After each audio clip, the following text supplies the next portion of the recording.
All right, so let's real quick, because I know what we talk here is a lot of leadership strategies, but also strategies business leaders can be thinking about as far as in their business. And cybersecurity actually is something to make sure that you are paying attention to whenever you've got a business.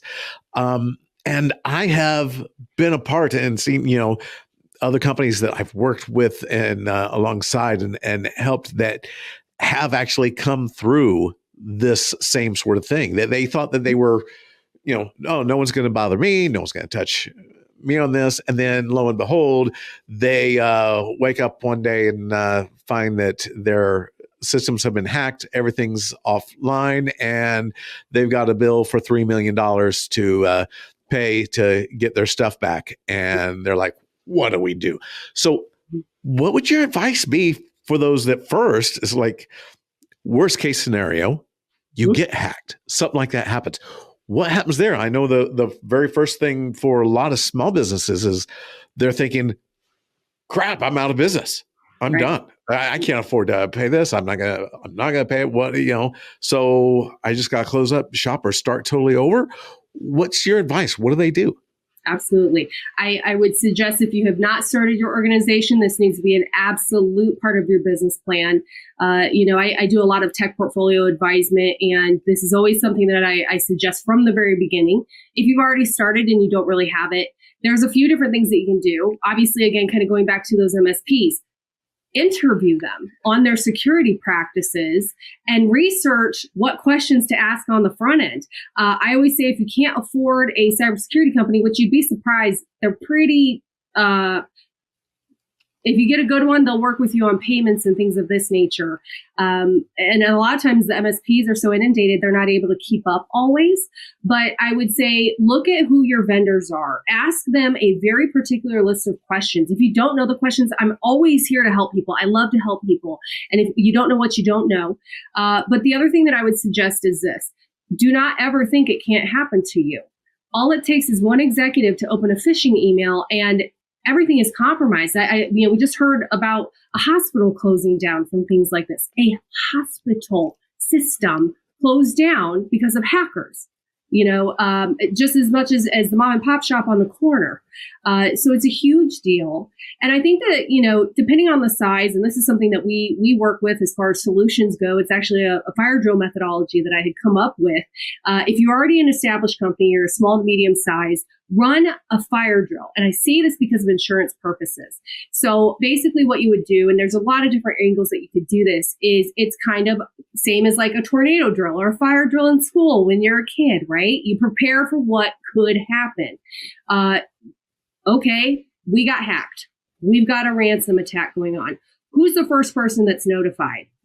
Who do they notify? What is the chain of command? What operations are already in place? Does the insurance company get a call? Do the police get a call? There has to be some type of operations in place for when this stuff happens, not if, when this stuff happens. If the grid goes down, what are your plans? Do you have a plan A, B, C? These are all things that need to be talked about. And a lot of times, unfortunately, whether it's internet or cybersecurity, if you can't see it, you don't worry about it, right? Out of sight, out of mind. That's the biggest mistake. And a lot of executives don't really focus on it. And especially a lot of people, let's be honest, they don't like IT. They don't like computers. They don't like technology. Heck, half the time I want to throw my phone across the room. I totally get it. But it has to be put in place because you're not just protecting you, you're protecting your employees. And the other thing I think too is the training. You have to, before I go there, let me back up. When you put your standards in place with regards to those fire drills, which I believe they need to be quarterly, if not every 6 months, document everything.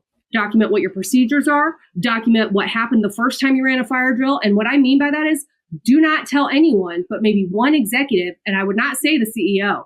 I would say maybe an IT manager knows what's about to happen. Don't tell any of the other staff. Run a fire drill. See how people act. Document everything. Work with an outside solutions provider on this, by the way, because if you do it yourself, it's probably not going to go as well planned or solidified as you would think.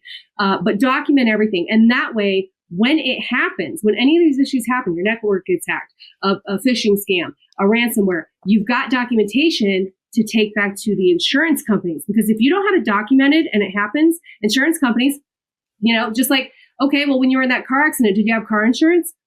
Oh, well, no, I was a few days late on my payment. Oh, so you were not insured? Sorry, we can't fix your car. Same principle here. Same with health insurance. It's the same understanding of that. So then lastly, before I go off on a further tangent, would be the training. Train your employees. And what I can suggest with this is they fall asleep during training. This is boring stuff where they sit there and just click, click, click through every slide. They don't want to do it.